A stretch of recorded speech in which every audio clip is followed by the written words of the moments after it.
Yes, अब देखिए हम बात करेंगे इसके बाद, अभी हमने पढ़ा मॉडर्न एज की फीचर्स के बारे में। फीचर्स के बाद हमने दो मूवमेंट पढ़ी थी, सिंबलिज्म और फिंडे-सेसिल मूवमेंट। थोड़ा सा अगर रिवीजन करें हम इसको,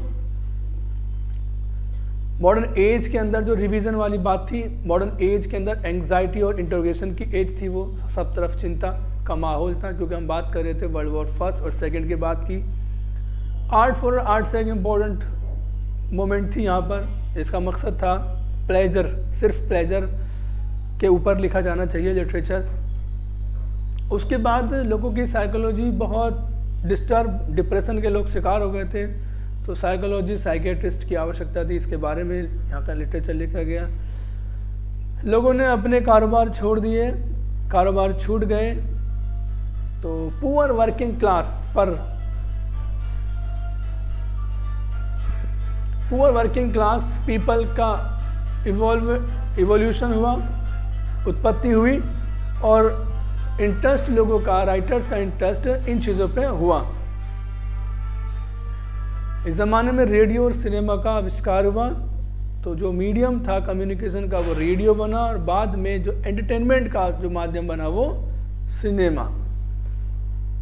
लोगों ने पढ़ाई करनी शुरू की, लोगों ने अपनी ज़िंदगी को आगे बढ़ाने की कोशिश की, नए नए सपने संजोए कि दुनिया पुरानी बातों को छोड़ करके एक नया कल बनाएंगे, फ्यूचर बनाएंगे। लेकिन उनको उनकी ज़िंदगी से मिला सिर्फ डिसइल्यूजनमेंट और फ्रस्ट्रेशन, हताशा, और ये एज हताशा और निराशा की भी एज रही। हम बात कर रहे थे सिंबलिज्म की। सिंबलिज्म में 19वीं सेंचुरी की एक मूवमेंट थी, आर्ट और लिटरेचर से जुड़ी हुई थी। टी.एस. इलियट बड़ा नाम था इसके अंदर, W.H. Auden, T.S. Eliot, Edgar Allan Poe. और इस सिंबलिज्म और फिंडे-सेसिल मूवमेंट, ये जितनी भी मूवमेंट्स हैं, मैंने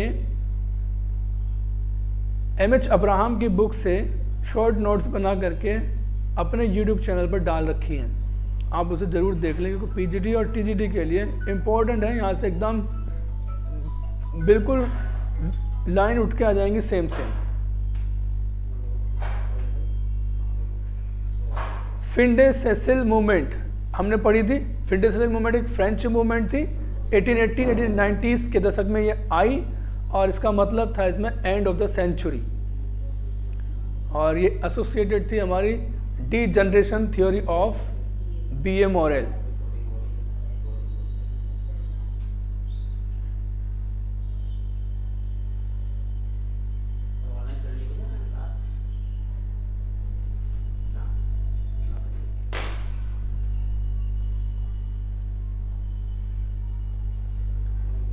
हम जो बात करने वाले हैं इस वक्त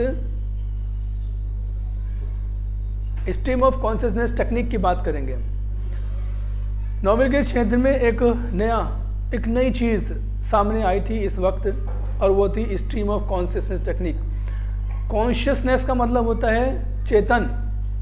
हमारा चेतन दिमाग के अंदर जो विचारों की धारा है, स्ट्रीम, धारा, ख्याल की धारा, विचारों की धारा, सोच की धारा, जब मन में घूमती रहती है। अभी हम यहाँ बैठे हैं और सोच रहे हैं पिछले ज़माने के बारे में या आने वाले वक्त के बारे में कि वह हमारा वक्त ऐसा होगा। कभी कभी ऐसा होता है जब हम अपने बचपन के दोस्त से कभी अचानक से मिलते हैं और उससे मिल करके, देख करके, वो जो ख्याल हमारे बचपन में पहुंच जाते हैं कि हम कैसे पढ़ने जाया करते थे, कैसे खाया करते थे, कैसे खेला करते थे, कौन से पेड़ के नीचे बैठा करते थे, किसके साथ क्या बातें क्या करते थे। तो ये जो ख्याल, हम यहाँ बैठे हैं लेकिन हमारे ख्यालों की धारा चल करके और कभी बचपन में चली जाती है, कभी हम फ्यूचर की तरफ भी देखते हैं। तो इस टेक्निक का इस्तेमाल जब नॉवेल में किया गया तो इस टेक्निक को कहा गया स्ट्रीम ऑफ कॉन्शियसनेस टेक्निक। ये साइकोलॉजिकल नॉवेल्स जब लिखे गए, साइकोलॉजिकल नॉवेल्स, मनोवैज्ञानिक नॉवेल, मतलब इंसान बैठा हुआ है अपनी कुर्सी पर और वो सोच रहा है और उसकी सोच अपने बीते ज़माने पर चली गई और वो उसके बारे में लिख रहा है और वो बाद में बात कहता है कि मैं यहाँ पर ही बैठा हूँ। बैठा वो यहीं था, लेकिन यहाँ से वो बिल्कुल पीछे चला गया। उसके विचारों की धारा बह करके कभी फ्यूचर में चली जाती है, कभी पास्ट में पहुँच जाती है। ये विचार का ऐसे बहाव हम स्ट्रीम ऑफ कॉन्शियसनेस के नाम से जानते हैं।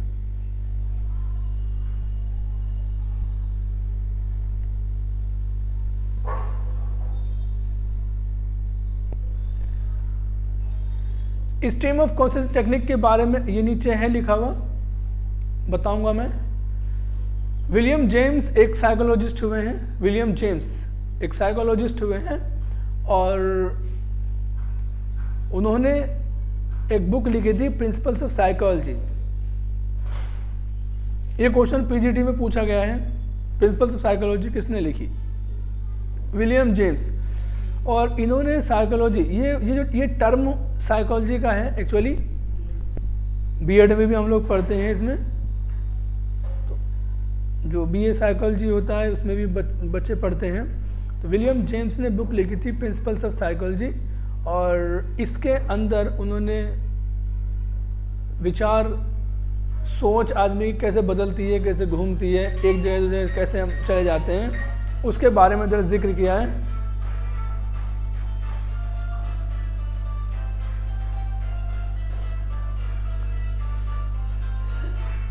इस टेक्निक का इस्तेमाल करके जितने भी हमारे राइटर्स हुए हैं उनमें जो सबसे बड़ा नाम हमारा आता है डोरोथी रिचर्डसन।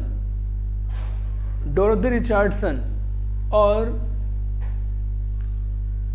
अगर आपको ध्यान हो तो मिसेस डॉलोवे एक नॉवेल है,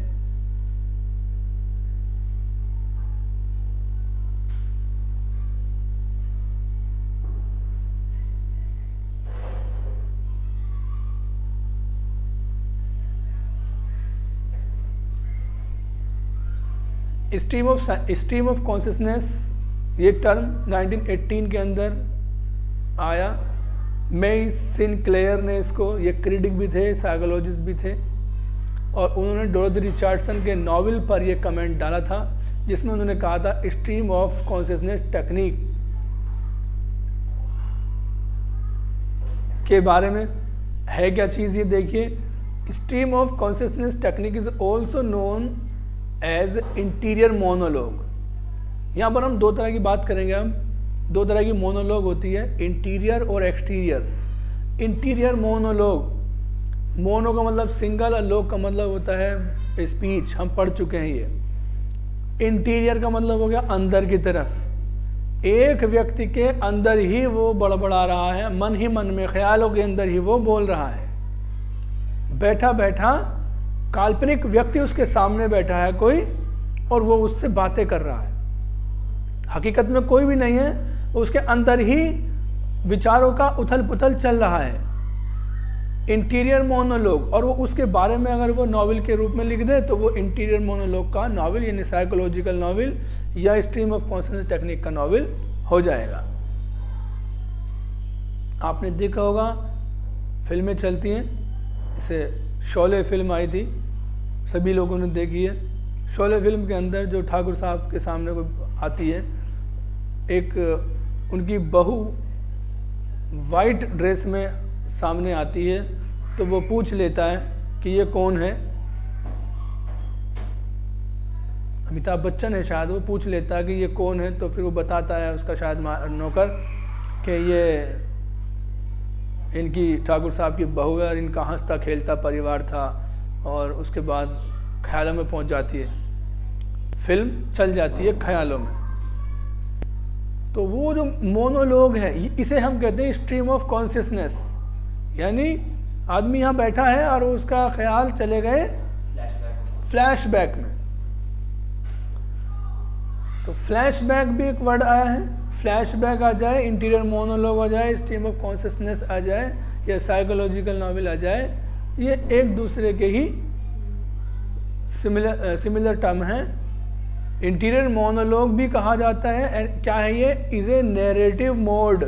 ये कहानी को बयान करने का एक ऐसा तरीका है इन विच ए पर्सन्स थॉट, जिसके अंदर एक आदमी के ख्याल, उसकी feelings pass through the mind, pass होती रहती हैं, गुजरती रहती हैं मन के सहारे।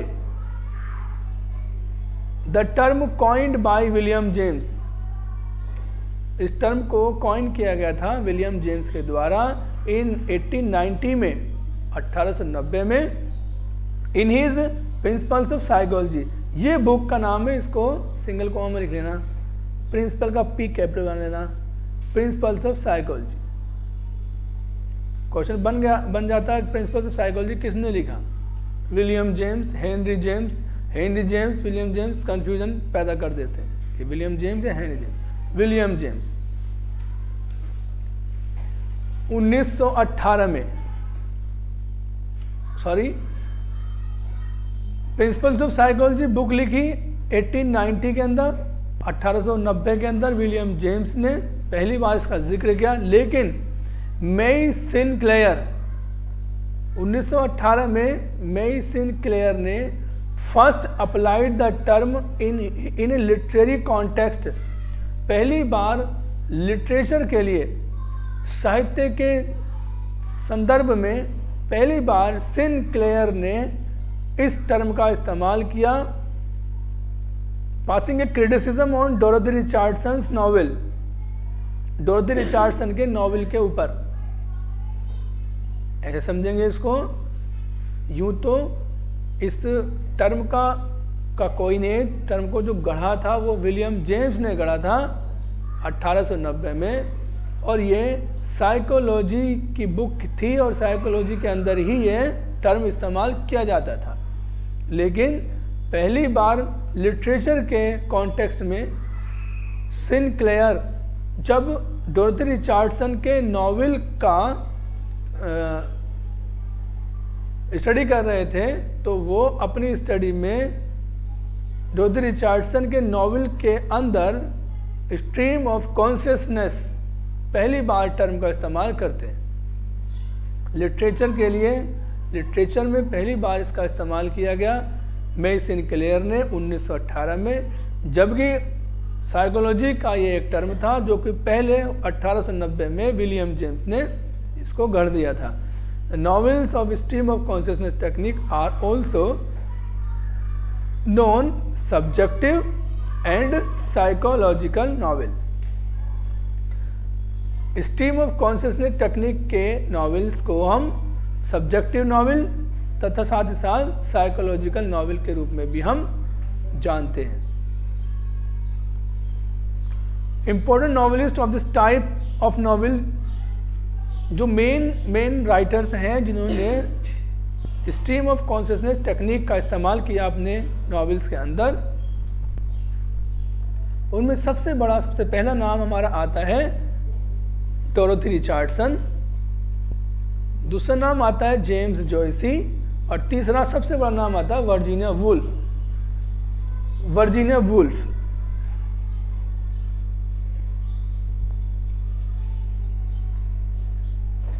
Dorothy Richardson, James Joyce, Virginia Woolf, important novelist of stream of consciousness technique.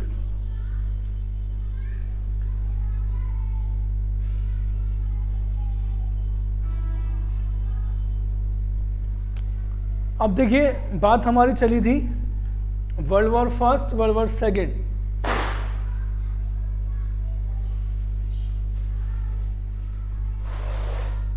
जिंदगी जब जिंदगी से उम्मीद करते हैं और उस उम्मीद के साथ हमें कुछ नहीं मिलता है, तो लोग जब फ्रस्ट्रेट हो जाते हैं, तो कुछ लोग जो कमज़ोर होते हैं वो आत्महत्या भी कर लेते हैं, और कुछ लोग जो मजबूत होते हैं वो लॉस्ट जनरेशन में पहुंच जाते हैं। लॉस्ट जनरेशन यानी अपने आप को दूसरों से बिल्कुल अलग, लॉस्ट समझने लगते हैं।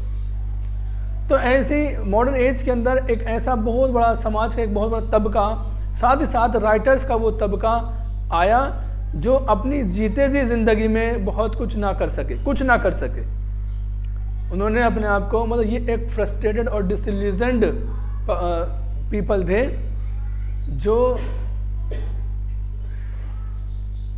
करना तो बहुत कुछ चाहते थे, लेकिन परिस्थितियों की वजह से कुछ ना कर सके और सिर्फ इंतज़ार करते रहे। इनमें से कुछ लोग ऐसे जो लास्ट तक कोशिश करते रहे, अर्नेस्ट हेमिंगवे हमारे इसमें से एक हैं, और कुछ ऐसे थे जिन्होंने जो गिव अप कर जाते हैं, जिन्होंने काम करना बंद कर दिया, लेखन करना बंद कर दिया, राइटिंग करना बंद कर दिया और वो कुछ न किसी और दूसरे काम में लग गए।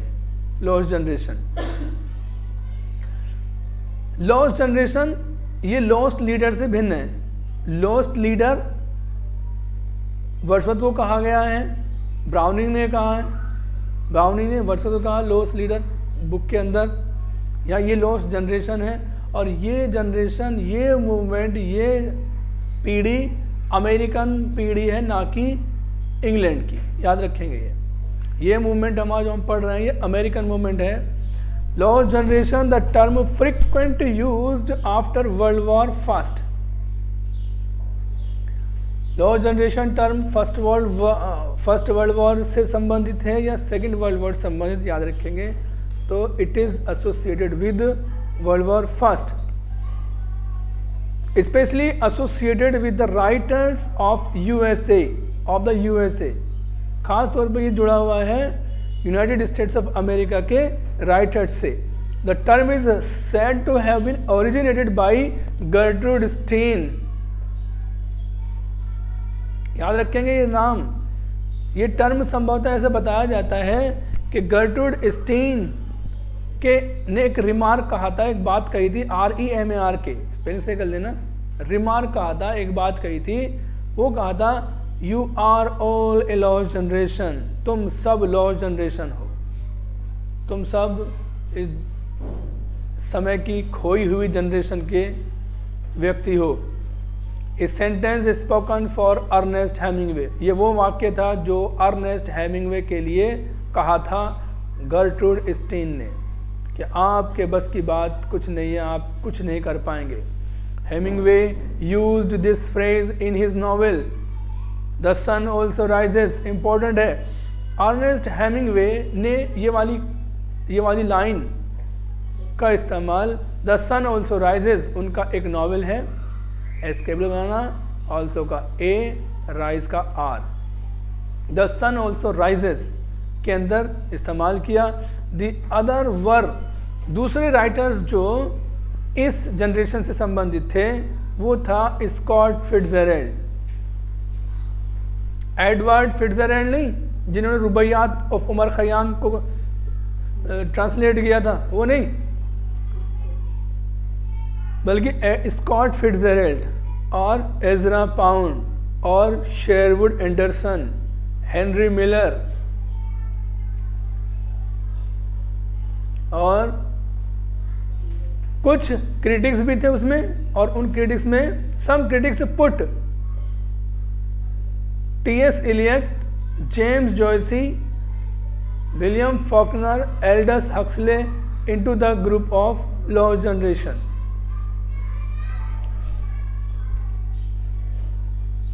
कुछ क्रिटिक्स तो T.S. इलियट को भी, जेम्स जॉयसी को भी, विलियम फॉकनर को भी, एल्डस हक्सले को भी इसी ग्रुप में रखते हैं, और ये राइटर्स हमारे इंग्लिश राइटर्स थे।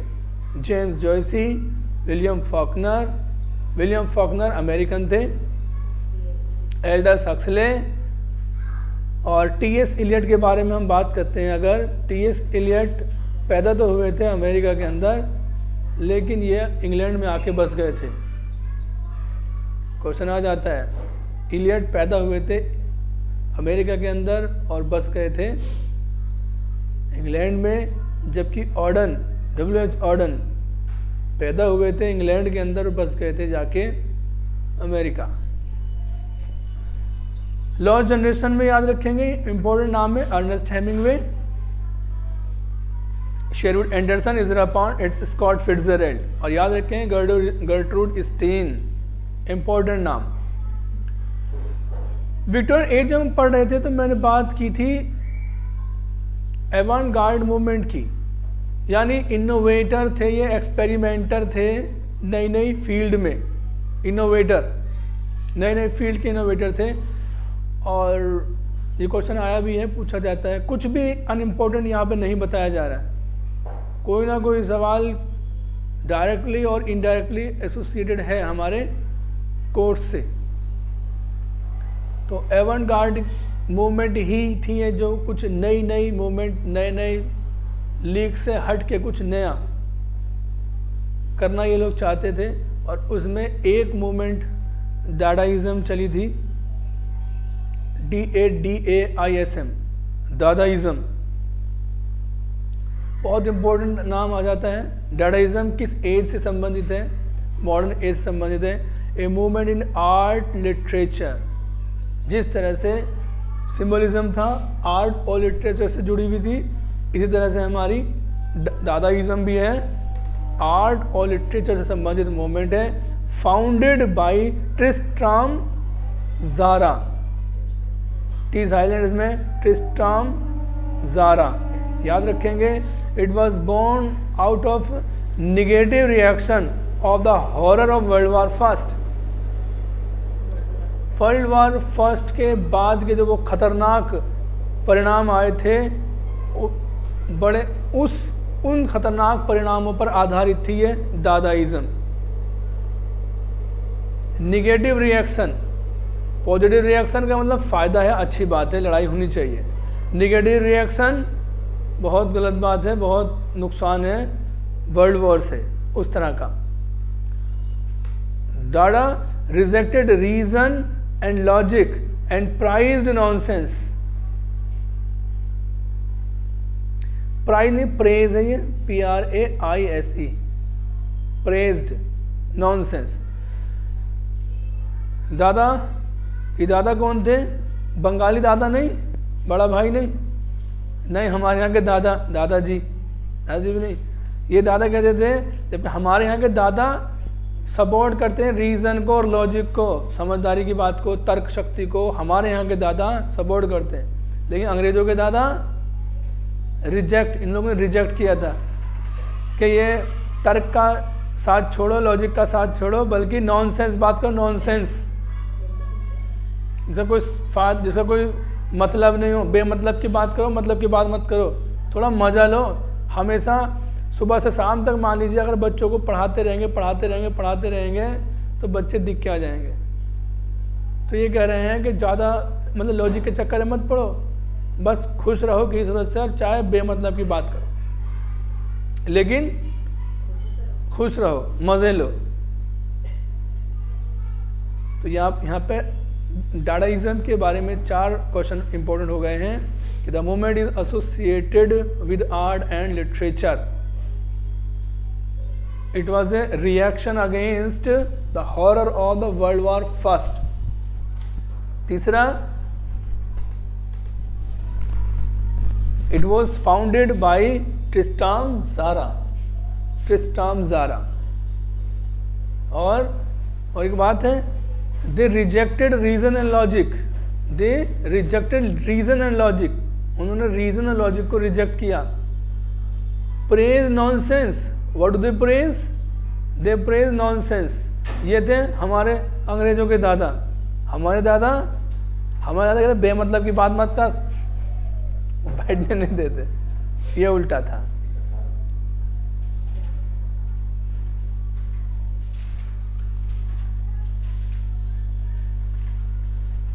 इसमें हम बात करेंगे अब हमारी नई मूवमेंट और नए टर्म वाले पोएट आए हैं, ब्लैक माउंटेन पोएट, काले पहाड़ वाले पोएट, बड़े बड़े इंपॉर्टेंट है। इसके बारे में पूरी मॉडर्न एज में, असल में मॉडर्न एज इसलिए मुश्किल है क्योंकि इसके अंदर टर्म बहुत हैं।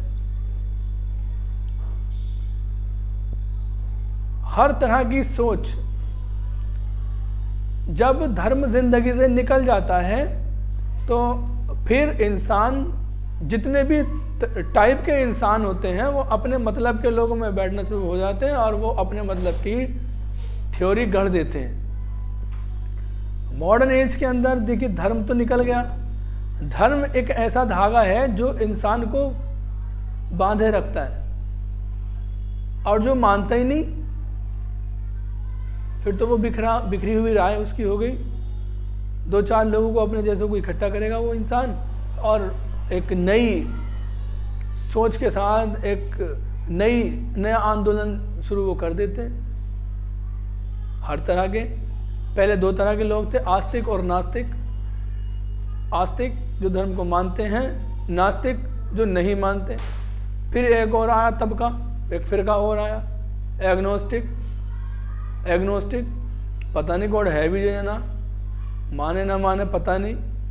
फिर आए, नेचर को पूजने शुरू कर दिया, पैगन लोग आए, पैंथिस्ट आए। फिर जैसे जैसे लोग हैं, और अगर सब लोग एक धर्म के नीचे आ जाएं तो जाहिर सी बात है नई नई चीज़ें जो निकल रही हैं ये ना निकले। जो भी जिस धर्म का है आराम से आदमी उस धर्म से जुड़ जाता है। एक ही धर्म, एक ही तो सोच है।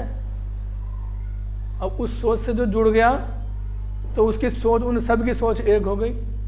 और जो मानता ही नहीं, जो नास्तिक है, तो जितने भी लोग नास्तिक हैं, जितने लोगों में वो बैठेंगे सबकी सोच अलग अलग होगी, क्योंकि 2 लोग भी एक जैसा नहीं सोचते हैं। तो एक ने उधर घर बसा लिया, उधर घर बसा लिया, उधर घर बसाया, उसने अपने घर का नाम ब्लैक माउंटेन पॉइंट रख दिया, एक ने सिम्बोलिस्ट रख दिया, एक ने फैंटेसी रख दिया, एक ने ये कर दिया। जिंदगी को जी रहे हैं। एक कह रहा है समझदारी की बात बिल्कुल मत करो, बकवास करो, सिर्फ मजे लो केवल। ऐसे भी लोग हुए, अभी हमने पढ़े है ना, दादाइज्म। क्या कर रहे थे ये लोग? ये लोग जो पुरानी चली आ रही थी एक रीत, उसके साथ वो इनोवेशन कर रहे थे। इनोवेशन है ना, एक्सपेरिमेंट कर रहे थे, नई नई चीज़ों का एक तजुर्बा कर रहे थे। यही तो नए तजुर्बे वाले लोग एवांट गार्डे मूवमेंट के कहलाए, जो हमने विक्टोरियन एज में पढ़ा था।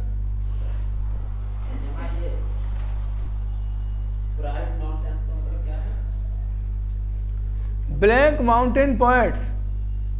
The Black Mountain Poets, sometimes called projective.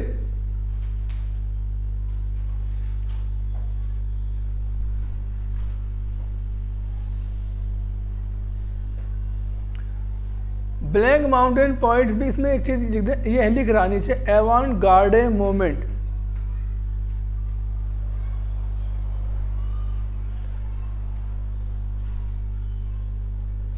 Black mountain college था एक, ये पहाड़ नहीं था। ब्लैक माउंटेन कॉलेज से जुड़े हुए लोग थे। यहाँ के जितने भी लोग थे इस एक जैसी सोच के, उन्होंने अपने आप को ब्लैक माउंटेन पोएट कह दिया। ये अक्सर ये ऐसा ग्रुप था, इसमें थोड़ा सा मिस हो रहा है।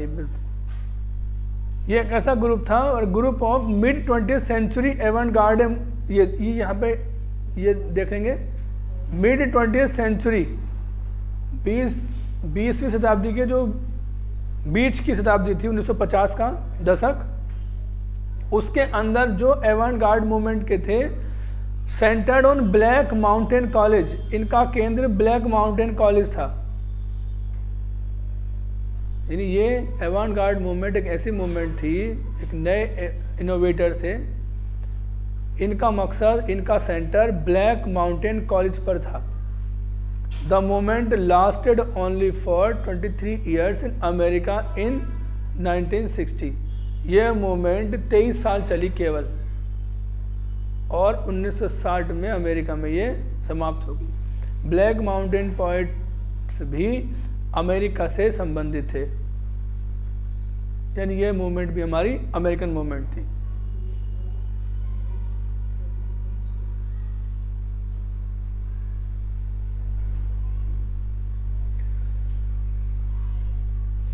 Any and Josef Albers, Robert Motherwell, spelling सही कर लेना,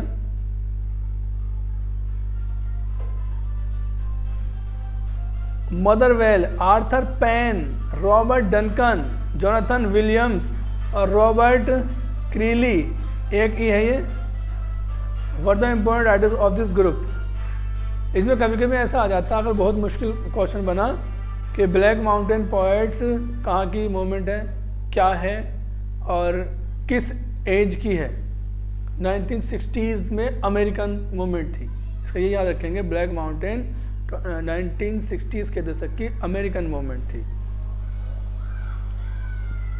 बाकी याद रह जाए तो बहुत अच्छी बात है, ना रह जाए तो कोई बात नहीं। याद जो आपको रखना है वो ये ज़रूर याद रखना है जिसे हम कहेंगे बीट जनरेशन, और बीट जनरेशन हम नेक्स्ट वीडियो में हम पढ़ेंगे।